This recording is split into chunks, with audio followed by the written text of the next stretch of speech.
जय हिंद दोस्तों, मेरा नाम है पंकज और आप देख रहे हैं मेरा यूट्यूब चैनल RWP यानी रोज़गार विद पंकज, जिसमें मैं वीडियोज़ अपलोड करता हूं। तो दोस्तों, आज हम डिस्कस करने वाले हैं मेंस 2016 ROARO मेंस 2016 का पेपर है ये। तो इसके महत्वपूर्ण क्वेश्चंस हम आज डिस्कस करेंगे, जो कि आने वाले एग्ज़ाम्स के लिए काफ़ी महत्वपूर्ण होने वाले हैं। तो दोस्तों, पहले क्वेश्चन की शुरुआत करने से पहले आप मेरे चैनल पे नए आए हैं तो चैनल को सब्सक्राइब करें, लाइक करें, शेयर करें और बेल आइकन भी प्रेस करें ताकि आने वाले जो नोटिफिकेशन है वो आपको मिलते रहें। तो दोस्तों, आज का पहला क्वेश्चन है। पहले क्वेश्चन की शुरुआत करते हैं। तो दोस्तों, पहला क्वेश्चन है, दिसंबर 1929 के लाहौर कांग्रेस के अधिवेशन ने जोड़ दिया। तो दोस्तों, इसका राइट आंसर हो जाएगा ऑप्शन नंबर बी, पूर्ण स्वराज पे। तो दोस्तों, पूर्ण स्वराज पे जोड़ दिया गया था लाहौर कांग्रेस के अधिवेशन में, जो कि 1929 में हुआ था। दोस्तों, अगर आपको पूछा जाए कि इसकी अध्यक्षता किसने करी, तो इसके जो अध्यक्ष थे दोस्तों, वो थे जवाहरलाल नेहरू। जवाहरलाल नेहरू जी ने इसकी अध्यक्षता करी थी दोस्तों। अम, तो दोस्तों, आगे बढ़ते हैं। आशा करता हूँ आपको ये समझ आ चुका होगा पहला क्वेश्चन। तो दोस्तों, आगे बढ़ते हैं। क्वेश्चन नंबर सेकंड है आज का। क्वेश्चन नंबर सेकंड है, 1928 के बारदोली सत्याग्रह का नेतृत्व किसने किया था? तो दोस्तों, इसका राइट आंसर हो जाएगा option number A, Gandhi ji के अनुयायियों ने। तो दोस्तों, बारदोली सत्याग्रह का नेतृत्व 1928 में गांधी जी के अनुयायियों ने किया था। तो दोस्तों, हम उत्तराखंड से रिलेटेड भी इस बारे में, इस क्वेश्चन के बारे में डिस्कस करेंगे कि बारदोली जो पड़ता है दोस्तों, बारदोली पड़ता है गुजरात में। आपको पूछा जाए कि बारदोली कहाँ पड़ता है, तो पड़ता है गुजरात में। तो उत्तराखंड का जो बारदोली कहते हैं, वो कहते हैं गुजरू को। ठीक है दोस्तों, गुजरू को कहा जाता है उत्तराखंड का बारदोली, और इसे गढ़वाल का बारदोली भी कहते हैं गुजरू को। एवं आगे अगर पूछे, कुमाऊं का बारदोली कहते हैं दोस्तों सल्ट को। कुमाऊं का बारदोली कहा जाता है सल्ट को। ठीक है दोस्तों, सल्ट को, जो कि पड़ता है अल्मोड़ा में। ठीक है दोस्तों, आगे बढ़ते हैं। नेक्स्ट क्वेश्चन है, क्वेश्चन नंबर 3। गदर पार्टी का संस्थापक कौन था? तो गदर पार्टी के संस्थापक जो थे, इसका राइट आंसर हो जाएगा ऑप्शन नंबर बी, लाला हरदयाल। लाला हरदयाल गदर पार्टी के संस्थापक थे दोस्तों। आगे बढ़ते हैं। क्वेश्चन नंबर 4 आज का, भारतीय प्रेस की स्वतंत्रता का प्रणेता किसे कहा जाता है? जो भारतीय प्रेस थी, उसकी स्वतंत्रता का प्रणेता किसे कहते हैं? तो इसका राइट आंसर हो जाएगा दोस्तों चार्ल्स मैटकॉफ। बिल्कुल इसका राइट आंसर हो जाएगा। काफ़ी महत्वपूर्ण क्वेश्चन है दोस्तों, आने वाले एग्जाम्स के लिए काफ़ी महत्वपूर्ण क्वेश्चन रहेगा। यूकेपीएससी डायरेक्टली पीछे प्रीवियस वाले क्वेश्चंस को डायरेक्टली उठाते हैं आने वाले एग्जाम्स के लिए। ठीक है दोस्तों, तो आपको घबराने की ज़रूरत नहीं है। आप इसी तरह मेरे चैनल को फॉलो करते रहें। डेली एक क्लास आएगी दोस्तों इस चैनल पे, तो आप रेगुलरली पढ़ते रहें। ओके दोस्तों, आगे बढ़ते हैं। नेक्स्ट क्वेश्चन है, क्वेश्चन नंबर 5। जवाहरलाल नेहरू भारतीय राष्ट्रीय कांग्रेस के पहली बार अध्यक्ष बने। तो दोस्तों, कब बने ये जवाहरलाल नेहरू? इससे पहले पहला क्वेश्चन भी आया था, आपको ध्यान होगा, पहला क्वेश्चन आया था।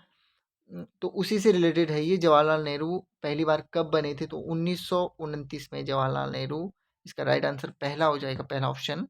1929 में जवाहरलाल नेहरू जो थे, वो भारतीय राष्ट्रीय कांग्रेस के पहली बार अध्यक्ष बने थे। तो ये लाहौर में हुआ था, जैसा हमने बताया था इससे पहले। तो आगे बढ़ते हैं दोस्तों। नेक्स्ट क्वेश्चन है, भारत की नई औद्योगिक नीति 1991 आधारित है। भारत की नई औद्योगिक नीति जो आई थी दोस्तों 1991 में, वो किस पर आधारित है, ये आपको बताना है। ऑप्शन नंबर ए उदारीकरण, निजीकरण, वैश्वीकरण। तो इसका राइट आंसर हो जाएगा दोस्तों ये उपयुक्त में से सभी, ये तीनों पे आधारित थी। दोस्तों अगर आपको पूछा जाए कि जब नई औद्योगिक नीति आई थी 1991 में, तो भारत के जो फाइनेंस मिनिस्टर थे वो कौन थे? तो दोस्तों उस समय हमारे जो वित्त मंत्री थे 1991 में वित्त मंत्री थे वो थे डॉक्टर मनमोहन सिंह। काफी मोस्ट क्वेश्चन है, डॉक्टर मनमोहन सिंह। ठीक है दोस्तों, आपको ध्यान रखना है। ठीक है, आगे बढ़ते हैं दोस्तों। नेक्स्ट क्वेश्चन है, भारत में मानव विकास सूचकांक HDI में समाविष्ट है। भारत में जो है मानव विकास सूचकांक HDI में समाविष्ट है। कौन कौन सी चीजें समाविष्ट है HDI में? तो दोस्तों जीवन प्रत्याशा, शैक्षिक उपलब्धि, प्रति व्यक्ति आय, तो इनमें से सभी हो जाएगा दोस्तों। HDI में ये समाविष्ट है। भारत में जो मानव विकास सूचकांक है वो ये तीनों चीजें समाविष्ट है, जीवन प्रत्याशा, शैक्षिक उपलब्धि एवं प्रति व्यक्ति आय, ये तीनों HDI में समाविष्ट होती है। ठीक है दोस्तों, आगे बढ़ते हैं। क्वेश्चन नंबर 8 है दोस्तों, ट्राइसेम एक कार्यक्रम है। ट्राइसेम किससे रिलेटेड कार्यक्रम है ये आपको बताना है।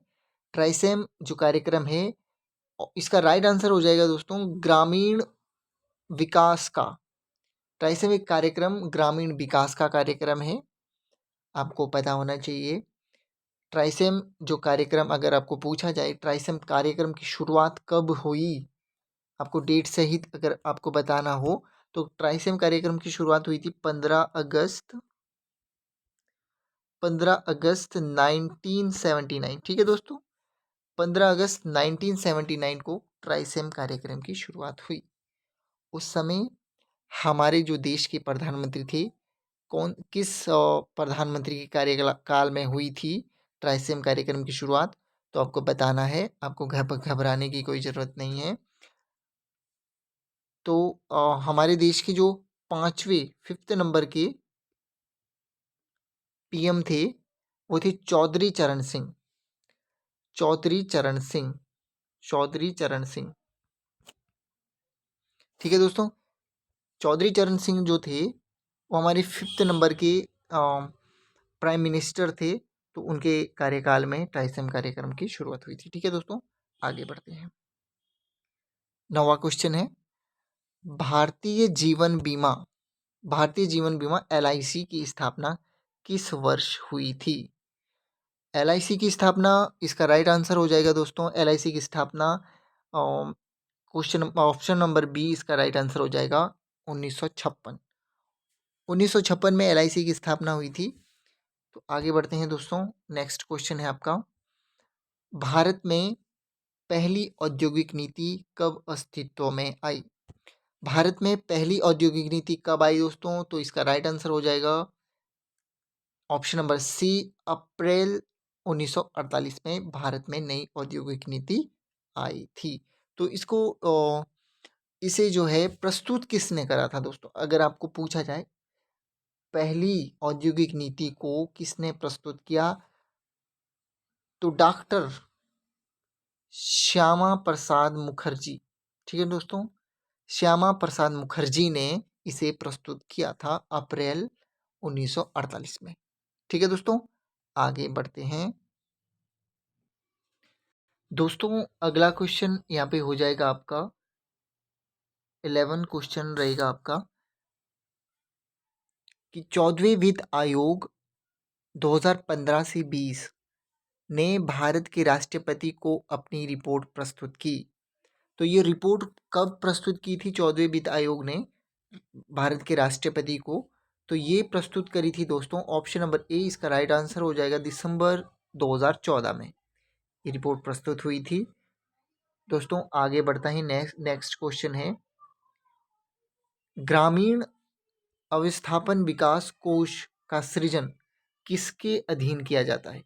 ग्रामीण अवस्थापन विकास कोष जो होता है दोस्तों, उसका जो सृजन करते हैं वो नाबार्ड के द्वारा हो जाता है दोस्तों। नाबार्ड के द्वारा किया जाता है उसका सृजन।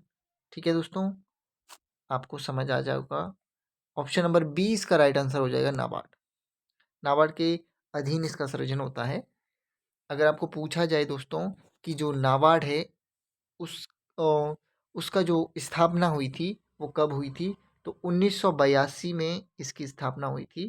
तो इसका हेडक्वार्टर कहाँ पे है दोस्तों? अगर आपको पूछा जाए नाबार्ड का जो हेडक्वार्टर है वो कहाँ पे स्थित है, इसका हेडक्वार्टर मुंबई में दोस्तों हो जाएगा। इसका हेडक्वार्टर है मुंबई में। ठीक है, आगे बढ़ते हैं दोस्तों। नेक्स्ट क्वेश्चन होगा, भारत में किस क्षेत्र से अधिकतम कुल घरेलू बचत प्राप्त होती है? अधिकतम कुल घरेलू बचत किस क्षेत्र से प्राप्त होती है भारत में? तो दोस्तों इसका राइट आंसर हो जाएगा घरेलू क्षेत्र से। बिल्कुल इसका राइट आंसर हो जाएगा घरेलू क्षेत्र से अधिकतम कुल घरेलू बचत प्राप्त होती है। ठीक है दोस्तों, आसान क्वेश्चन था। आगे बढ़ते हैं। नेक्स्ट क्वेश्चन है, किस वर्ष नीति आयोग अस्तित्व में आया? दोस्तों नीति आयोग कब आया था अस्तित्व में? नीति आयोग जो है अस्तित्व में आया जनवरी 1, 2015। ऑप्शन नंबर डी इसका राइट आंसर हो जाएगा दोस्तों। जनवरी 1, 2015 को नीति आयोग का गठन हुआ या अस्तित्व में आया। दोस्तों अगर आपको पूछा जाए कि नीति आयोग के जो अध्यक्ष होते हैं, नीति आयोग के जो अध्यक्ष होते हैं वो कौन होते हैं? तो नीति आयोग के जो अध्यक्ष होते हैं वो देश के प्रधानमंत्री ही होते हैं। वर्तमान में हमारे प्रधानमंत्री नरेंद्र मोदी नीति आयोग के अध्यक्ष हैं। वर्तमान में अभी सीईओ इसके गठित हुए थे जून 2022 में। सीईओ परमेश्वरम अय्यर जो थे, डॉक्टर परमेश्वरम अय्यर इसके सीईओ बने थे हाल ही में 2022 में, जून 2022 में। ठीक है, अगर आपको पूछा जाए नीति आयोग के जो उपाध्यक्ष हैं, नीति आयोग के उपाध्यक्ष, तो उपाध्यक्ष हो जाएंगे दोस्तों सुमन बेरी। सुमन बेरी जी इसके जो है उपाध्यक्ष हो जाएंगे। नीति आयोग की बात कर रहा हूँ मैं दोस्तों। ठीक है, नीति आयोग से काफ़ी क्वेश्चन बनते हैं, इसीलिए मैं इसी से रिलेटिव जो भी क्वेश्चन है वो आपको बताने का प्रयास कर रहा हूँ। ठीक है दोस्तों, आगे बढ़ते हैं। क्वेश्चन नंबर 15 हो जाएगा, निम्न में से कौन सी अवधि प्रथम पंचवर्षीय योजना की थी? दोस्तों प्रथम पंचवर्षीय योजना यानी पंचवर्षीय योजना कब से शुरू हुई? तो इसका राइट आंसर हो जाएगा दोस्तों ऑप्शन नंबर बी, 1951 से 1956 तक पहली पंचवर्षीय योजना चली थी। ठीक है, अगर आपको पूछा जाए कि पहली पंचवर्षीय योजना किस मॉडल पर आधारित थी, तो हेरोड डॉमर मॉडल पर पहली पंचवर्षीय योजना आधारित थी। किस पर? Herod Domar model. ठीक है, आगे बढ़ते हैं। नेक्स्ट क्वेश्चन हो जाएगा दोस्तों, अगर आप बात करो कि द्वितीय पंचवर्षीय योजना कब से कब तक चली, तो 1956 से 1961 तक। टोटल जो पंचवर्षीय योजनाएं चली है वो 12 पंचवर्षीय योजनाएं चली हैं। 2017 तक, 2012 से 2017 तक लास्ट 12वीं पंचवर्षीय योजना आई। उसके बाद अभी पंचवर्षीय योजना नहीं चली है। ठीक है दोस्तों, अब द्वितीय पंचवर्षीय योजना की बात कर रहे थे। द्वितीय पंचवर्षीय योजना के बारे में अगर आपको पूछे कि किस मॉडल पर आधारित है, तो द्वितीय पंचवर्षीय योजना पीसी महा महालनोबिस के मॉडल पर आधारित है। ठीक है दोस्तों, ये भी आपको याद रखना है, काफी महत्वपूर्ण क्वेश्चन है दोस्तों। ठीक है, आगे बढ़ते हैं। अगला क्वेश्चन रहेगा दोस्तों, राष्ट्रीय सांख्यिकी आयोग की स्थापना। वेरी मोस्ट क्वेश्चन है दोस्तों। इसी तरह के क्वेश्चन आयोग आजकल परीक्षाओं में दे रहा है। ज़्यादातर ऐसे क्वेश्चन आते हैं दोस्तों। राष्ट्रीय सांख्यिकी आयोग की स्थापना कब हुई? तो राष्ट्रीय सांख्यिकी जो आयोग है दोस्तों उसकी स्थापना कब हुई? तो इसका राइट आंसर हो जाएगा दोस्तों 12 जुलाई 2006 को। 12 जुलाई 2006 को राष्ट्रीय सांख्यिकी आयोग की स्थापना हुई थी। आशा करता हूँ आप इस क्वेश्चंस को कभी नहीं भूलोगे। ठीक है दोस्तों, आगे बढ़ते हैं। नेक्स्ट क्वेश्चन, निर्धनता का दुष्चक्र की अवधारणा संबंधित है। निर्धनता का दुष्चक्र की अवधारणा जो है वो किससे संबंधित है दोस्तों? किसने यह अवधारणा दी? तो दोस्तों इसका राइट आंसर हो जाएगा ऑप्शन नंबर बी, आर नरकसे। ठीक है दोस्तों, निर्धनता का दुष्चक्र किसकी अवधारणा है? आर नरकसे की। ठीक है, आगे बढ़ते हैं। निम्न में से